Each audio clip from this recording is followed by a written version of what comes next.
Hi everybody, it's Honest John. Now, recently I made a comment on a video that was really simple and straightforward. The comment said, tax the churches, every one of them. Now, I expected some negative replies to that. I expected people to accuse me of hating God and attacking freedom of religion.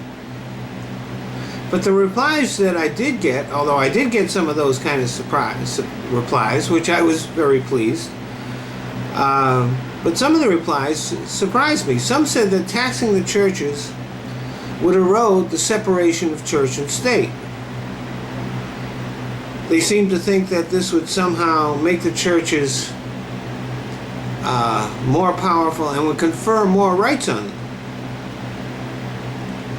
This is a leap in logic that I find a little difficult to fathom.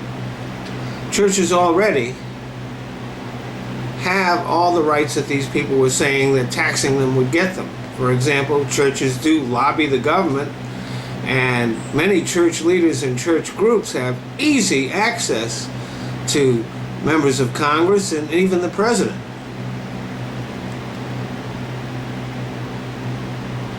And churches do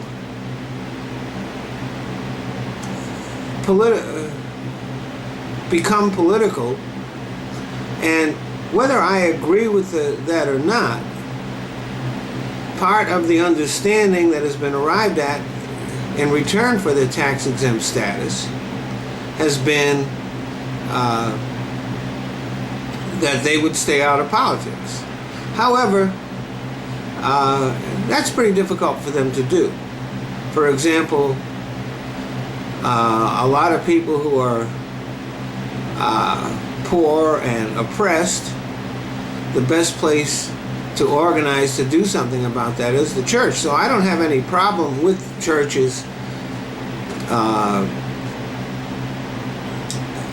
engaging in politics. I think that's a natural outgrowth of what they're supposed to do.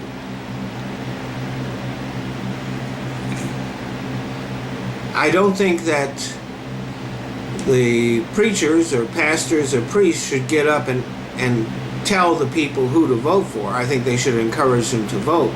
But to say, we want you to vote for this candidate, I think, matter of fact, that is definitely a violation of